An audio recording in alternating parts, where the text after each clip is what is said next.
ನಮಸ್ಕಾರ ಸ್ನೇಹಿತರೆ, ಸ್ನೇಹ ಲೋಕ ಚಾನಲ್ಗೆ ನಿಮ್ಮೆಲ್ರಿಗೂ ಸ್ವಾಗತ. ಸ್ನೇಹಿತರೆ, ಈ ವಿಡಿಯೋದಲ್ಲಿ ವರಮಹಾಲಕ್ಷ್ಮಿ ಪೂಜಾ ಸಾಮಗ್ರಿಗಳ ಪಟ್ಟಿಯನ್ನ ತಿಳಿಸ್ತಾ ಇದ್ದೀನಿ. ವರಮಹಾಲಕ್ಷ್ಮಿ ವ್ರತವನ್ನು ಆಚರಿಸುವವರು ಈ ರೀತಿಯಾಗಿ ಪಟ್ಟಿಯನ್ನಾಗಿ ಮಾಡಿಕೊಂಡು ಈ ವಸ್ತುಗಳನ್ನೆಲ್ಲ ಹೊಂದಿಸಿ ಇಟ್ಕೊಂಡ್ರೆ ನೀವು ಗಡಿಬಿಡಿ ಇಲ್ಲದೆ ಪೂಜೆಯನ್ನ ಮಾಡ್ಬೋದು. ಹಾಗಾದ್ರೆ ಇನ್ನೇನ್ ತಡ, ವರಮಹಾಲಕ್ಷ್ಮಿ ಹಬ್ಬದ ಪೂಜಾ ವಸ್ತುಗಳನ್ನ ನೋಡೋಣ ಬನ್ನಿ. ಮೊದಲಿಗೆ ಪೂಜಾ ಸಾಮಗ್ರಿಗಳು, ಎರಡನೇದು ಅಲಂಕಾರ ವಸ್ತುಗಳು, 3 ಹೂವು, 4ನೇದು ಮಡಿಲಕ್ಕಿ ವಸ್ತುಗಳು, 5 ಹಣ್ಣುಗಳು, 6ನೇದು ತಾಂಬೂಲದ ವಸ್ತುಗಳು, 7 ತಟ್ಟೆ ಜೋಡಿಸಲು, 8 ಕಳಸಕ್ಕೆ ಹಾಕುವ ವಸ್ತುಗಳು. ಇಷ್ಟು ವಸ್ತುಗಳು ನಾವು ಪಟ್ಟಿಯಾಗಿ ಮಾಡ್ಕೊಂಡಿದ್ದೀನಿ, ನಾನಿಲ್ಲಿ ನೋಡ್ತಾ ಇರ್ಬೋದು. ಮೊದಲಿಗೆ ಪೂಜಾ ಸಾಮಗ್ರಿಗಳನ್ನು ನೋಡೋಣ. ಪೂಜಾ ಸಾಮಗ್ರಿಗಳನ್ನು ಏನೇನು ಹೊಂದಿಸಿಟ್ಕೋಬೇಕು ಅಂದರೆ ಅರಿಶಿನ, ಕುಂಕುಮ, ಊದುಬತ್ತಿ, ಧೂಪ, ಕರ್ಪೂರ, ದೀಪದ ಬತ್ತಿ, ತುಪ್ಪದ ಬತ್ತಿ, ದೀಪದ ಎಣ್ಣೆ, ತುಪ್ಪ ಅಥವಾ ಎಣ್ಣೆ ಎರಡರಲ್ಲಿ ನಿಮ್ಗೆ ಯಾವುದು, ತುಪ್ಪದಲ್ಲಿ ನೀವು ದೀಪವನ್ನು ಹಚ್ಚೋರು ತುಪ್ಪವನ್ನು ಹೊಂದಿಸಿಟ್ಕೋಬೇಕು. ಹಾಗೆ ಗೆಜ್ಜೆ ಬತ್ತಿ ಹಾರ, ಗೆಜ್ಜೆ ವಸ್ತ್ರ ಅಥವಾ ಗೆಜ್ಜೆ ವಸ್ತ್ರ, ಬೆಂಕಿ ಪೊಟ್ಣ, ಗಂಧ, ಅಂಗನೂಲು ಬೇಕೇ ಬೇಕಲ್ವಾ. ನಾವು ಮಾಂಗಲ್ಯ ಮಾಡೋದಕ್ಕೆ ಮತ್ತು ವ್ರತದ ದಾರವನ್ನು ಮಾಡೋದಕ್ಕೆ ಅಂಗನೂಲು ಬೇಕು. ಅಂಗನೂಲು, ಅರಿಶಿಣದ ಕೊಂಬು, ಅಕ್ಕಿ, ಇಷ್ಟು ಪೂಜಾ ಸಾಮಗ್ರಿಗಳು. ಇನ್ನು ಅಲಂಕಾರ ವಸ್ತುಗಳು, ಸೀರೆಯನ್ನು ಉಡಿಸಿ ನಾವು ಅಲಂಕಾರವನ್ನು ಮಾಡಿ ಕಳಸಕ್ಕೆ ಪೂಜೆಯನ್ನು ಮಾಡೋದ್ರಿಂದ ಅಲಂಕಾರ ವಸ್ತುಗಳನ್ನು ಕೂಡ ನಾವು ಜೋಡಿಸಿ ಇಟ್ಕೋಬೇಕಾಗುತ್ತೆ.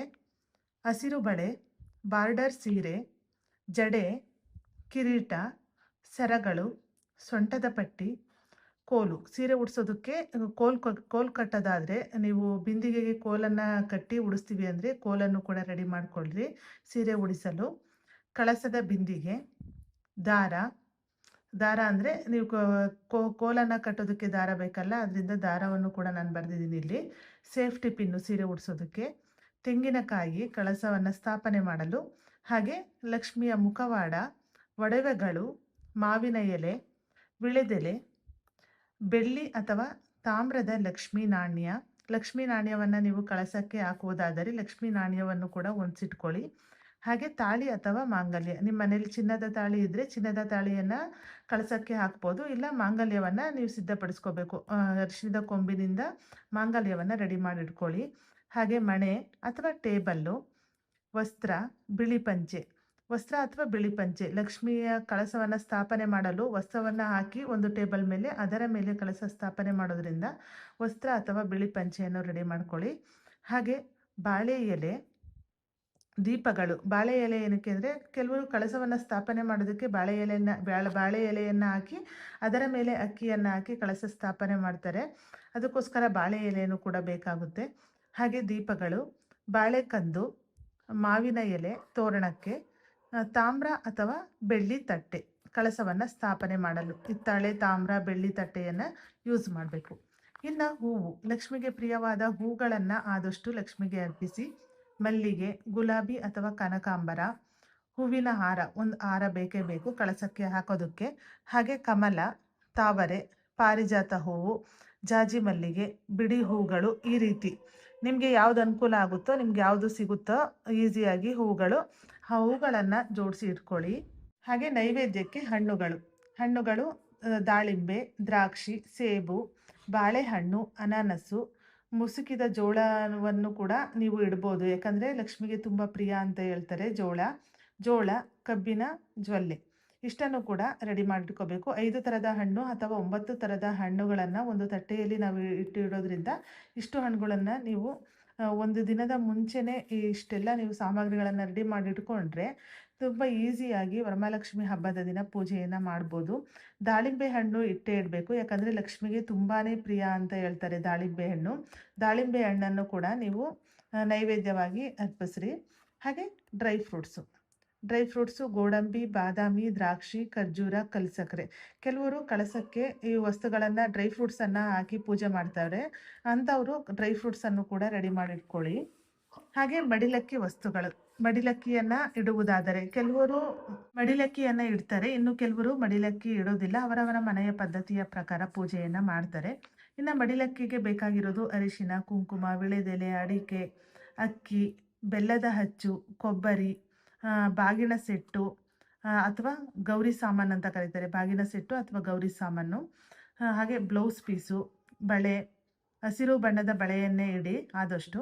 ಹಾಗೆ ಹೂವು, ಡ್ರೈ ಫ್ರೂಟ್ಸು, ಹುರಿಗಡಲೆ ಇಷ್ಟನ್ನು ಇಡಬೇಕು. ಹಾಗೆ ಕೊಬ್ಬರಿ ಹೋಳಿಗೆ ಹುರ್ಗಡ್ಲೆ ಅಥವಾ ಮತ್ತು ಡ್ರೈ ಫ್ರೂಟ್ಸನ್ನು ಹಾಕಿ ಇಡಬೇಕು. ಕೊಬ್ಬರಿ ಹೋಳನ್ನು ಹಾಗೆ ಇಡಬಾರ್ದು ಖಾಲಿಯಾಗಿ, ಅದರಿಂದ ಡ್ರೈ ಫ್ರೂಟ್ಸು ಹುರ್ಗಡ್ಲೆಯನ್ನು ಹಾಕಿ ಈ ಒಂದು ಮಡಿಲಕ್ಕಿಯಲ್ಲಿ ಇಡಬೇಕಾಗುತ್ತೆ. ಇನ್ನು ಮುತ್ತೈದೆಯರಿಗೆ ತಾಂಬೂಲ ಕೊಡುವ ವಸ್ತುಗಳು, ಯಾವ್ಯಾವ ವಸ್ತುಗಳನ್ನು ಕೊಡಬೇಕು ಅಂದರೆ, ಹೊಂದಿಸಿಟ್ಕೋಬೇಕು ಅಂದರೆ ಅರಿಶಿನ, ಕುಂಕುಮ, ಹೂವು, ವೀಳ್ಯದೆಲೆ, ಅಡಿಕೆ, ಬಳೆ, ಬ್ಲೌಸ್ ಪೀಸು, ಬಾಳೆಹಣ್ಣು, ತೆಂಗಿನಕಾಯಿಯನ್ನು ಕೂಡ ಕೊಡ್ಬೋದು.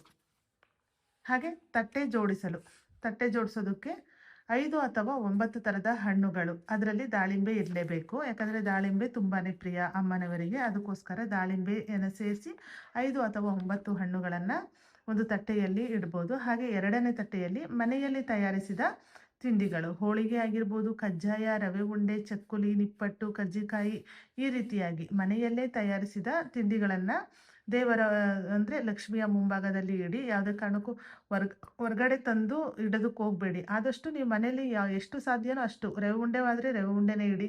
ಎಷ್ಟು ಸಾಧ್ಯನೋ ಅಷ್ಟು ನೀವು ಮನೆಯಲ್ಲೇ ಮಾಡಿ ಇಟ್ಟರೆ ಒಳ್ಳೆಯದು. ಮಡಿಯಿಂದ ಮಾಡಿರ್ತೀವಿ ನಾವು, ಅದರಿಂದ ಮನೆಯಲ್ಲೇ ಮಾಡಿ ಆದಷ್ಟು ಲಕ್ಷ್ಮೀ ದೇವಿಗೆ ನೈವೇದ್ಯವನ್ನು ಅರ್ಪಿಸಿ. ಹಾಗೆ 3ನೇ ತಟ್ಟೆಯಲ್ಲಿ ಹಣ ಅಥವಾ ನಾಣ್ಯವನ್ನು ಇಡಬೇಕು. ಹಾಗೆ 4ನೇದು ಬಳೆಗಳು. ಹಾಗೆ ಮಡಿಲಕ್ಕಿಯನ್ನು, ಈಗಾಗಲೇ ನಾನು ಮಡಿಲಕ್ಕಿ ಹೇಳಿದ್ದೀನಲ್ಲ, ಇಷ್ಟನ್ನು ಕೂಡ ಒಂದು ತಟ್ಟೆಯಲ್ಲಿ ಇಟ್ಟು ಇಡಬೇಕಾಗುತ್ತೆ. ಹಾಗೆ ಅದ್ರ ಜೊತೆಗೆ ಅರಿಶಿನ, ಕುಂಕುಮ, ಹೂವು, ಅಕ್ಷತೆ, ಇದನ್ನು ಒಂದು ತಟ್ಟೆಯಲ್ಲಿ ಇಡಬೇಕು. ಅರಿಶಿನ, ಕುಂಕುಮ, ಹೂವು, ಅಕ್ಷತೆ. ಹಾಗೆ ಕಳಸಕ್ಕೆ ಹಾಕುವ ವಸ್ತುಗಳು, ಕಳಸಕ್ಕೆ ಯಾವ್ಯಾವ ವಸ್ತುಗಳನ್ನು ಹಾಕಬೇಕು ಅಂದರೆ ಅರಿಶಿನ, ಕುಂಕುಮ, ಕೆಂಪು ಹೂವು, ಬೆಳ್ಳಿ ಅಥವಾ ತಾಮ್ರದ ನಾಣ್ಯ, ಲಕ್ಷ್ಮೀ ನಾಣ್ಯ ಬರುತ್ತಲ್ಲ ಅದನ್ನು ಕೂಡ ನೀವು ಹಾಕ್ಬೋದು, ಅಥವಾ ಬೆಳ್ಳಿ ನಾಣ್ಯವನ್ನು ಕೂಡ ಹಾಕ್ಬೋದು. ಅಕ್ಷತೆ, ಡ್ರೈ ಫ್ರೂಟ್ಸು, ಕವಡೆ, ಗೋಮತಿ ಚಕ್ರ, ಲಾವಂಚ, ಇನ್ನು ಕೆಲವರು ಏಲಕ್ಕಿಯನ್ನು ಹಾಕ್ತಾರೆ. ಹಾಗೆ ಅಡಿಕೆಯನ್ನು ಹಾಕ್ತಾರೆ, ಬಟ್ಲಡಿಕೆ ಇರುತ್ತಲ್ಲ ಬಟ್ಲಡಿಕೆಯನ್ನು ಹಾಕ್ತಾರೆ. ಇನ್ನು ಕೆಲವರು ಅರಿಶಿಣದ ಕೊಂಬನ್ನು ಹಾಕ್ತಾರೆ. ಅವರವರ ಮನೆಯ ಪದ್ಧತಿಯ ಪ್ರಕಾರ ಕಳಸಕ್ಕೆ ಹಾಕುವ ವಸ್ತುಗಳನ್ನು ಹಾಕಿ ಪೂಜೆಯನ್ನು ಮಾಡ್ಬೋದು.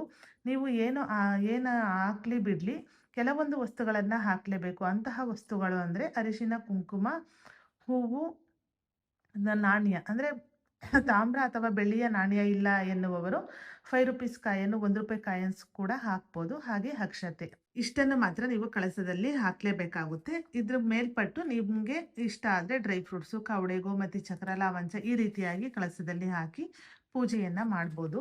ಈ ರೀತಿ ನೀವು ಒಂದು ಪಟ್ಟಿಯಾಗಿ ಮಾಡಿಕೊಂಡ್ರೆ ವರ್ಷ ಒಂದ್ಸರಿ ನೀವು ಈ ರೀತಿ ಪಟ್ಟಿ ಮಾಡಿಕೊಂಡ್ರೆ ವರ್ಷ ಈ ಪಟ್ಟಿಯನ್ನು ನೋಡಿಕೊಂಡು ನೀವು ಈಸಿಯಾಗಿ ಎಲ್ಲವನ್ನು ಹೊಂದಿಸಿಟ್ಕೊಂಡು ಪೂಜೆಯನ್ನು ಮಾಡ್ಬೋದು. ಪೂಜೆ ಮಾಡ್ಬೇಕಾದ್ರೆ ಒಂದು ವಸ್ತು ಇಲ್ಲ ಅಂದರೆ ತುಂಬಾ ಟೆನ್ಷನ್ ಆಗೋಗುತ್ತೆ. ಈ ವಸ್ತು ಇಲ್ವಲ್ಲ, ಇದು ಸೀರೆ ಉಡಿಸ್ಬೇಕಾದ್ರೆ ಆಗಲಿ, ಒಂದು ವಸ್ತು ಇಲ್ಲ ಅಂದ್ರೂ ಸೀರೆ ಉಡಿಸೋದಕ್ಕೆ ಗಡಿಬಿಡಿ ಆಗೋ ಚಾನ್ಸಸ್ ಇರುತ್ತೆ.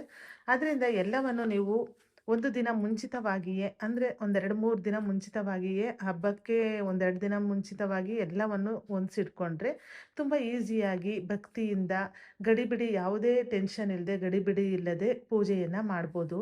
ಇವತ್ತಿನ ಈ ವಿಡಿಯೋ ತಮ್ಮೆಲ್ಲರಿಗೂ ಉಪಯೋಗ ಆಗಿದೆ ಅಂದ್ಕೊಂಡಿದ್ದೀನಿ. ಉಪಯೋಗ ಆಗಿದ್ರೆ ವಿಡಿಯೋನ ಲೈಕ್ ಮಾಡಿ, ಹಾಗೆ ನಿಮ್ಮ ಫ್ರೆಂಡ್ಸ್ ಆ್ಯಂಡ್ ಫ್ಯಾಮಿಲಿಗೆ ವಿಡಿಯೋವನ್ನು ಶೇರ್ ಮಾಡಿ. ನಿಮ್ಮ ಫ್ರೆಂಡ್ಸ್ ಯಾರಾದರೂ ವರಮಹಾಲಕ್ಷ್ಮಿ ವ್ರತವನ್ನು ಆಚರಣೆ ಮಾಡ್ತಿದ್ರೆ ಅವ್ರಿಗೂ ಕೂಡ ಈ ವಿಡಿಯೋವನ್ನು ಶೇರ್ ಮಾಡಿ, ಅವ್ರಿಗೂ ಕೂಡ ಉಪಯೋಗ ಆಗುತ್ತೆ ಅಂದ್ಕೊಂಡಿದ್ದೀನಿ. ಈ ಒಂದು ಪೂಜಾ ಸಾಮಗ್ರಿಯ ಪಟ್ಟಿಯಲ್ಲಿ ಯಾವುದಾದ್ರೂ ಒಂದು ವಸ್ತು ಮಿಸ್ ಆಗಿದ್ರೆ ಅದನ್ನು ನೀವು ಕಮೆಂಟ್ ಮಾಡಿ ತಿಳಿಸಿ. ನನಗೆ ಗೊತ್ತಿರೋವಷ್ಟು ನಾನು ನೋಡಿ ಎಲ್ಲವನ್ನು ಕೂಡ ಕವರ್ ಮಾಡಿದ್ದೀನಿ ಅಂದ್ಕೊಂಡಿದ್ದೀನಿ. ಯಾವುದಾದ್ರೂ ವಸ್ತು ಮಿಸ್ ಆಗಿದ್ರೆ ಅದನ್ನು ಕಮೆಂಟ್ ಮಾಡಿದ್ರೆ ಆ ಕಮೆಂಟಲ್ಲಿ ನೋಡಿ ಕೂಡ ಬೇರೆಯವ್ರಿಗೂ ಕೂಡ ಹೆಲ್ಪ್ ಆಗುತ್ತೆ. ಈ ವಿಡಿಯೋ ತಮ್ಮೆಲ್ರಿಗೂ ಇಷ್ಟ ಆಗಿದೆ ಅಂದ್ಕೊಂಡಿದ್ದೀನಿ. ಇಷ್ಟ ಆಗಿದ್ರೆ ವಿಡಿಯೋನ ಲೈಕ್ ಮಾಡಿ, ಹಾಗೆ ಶೇರ್ ಮಾಡಿ. ಕೊನೆ ತನಕ ವಿಡಿಯೋ ನೋಡಿದ ಎಲ್ಲರಿಗೂ ಧನ್ಯವಾದಗಳು. ಸರ್ವೇ ಜನ ಸುಖಿನೋ ಭವಂತು.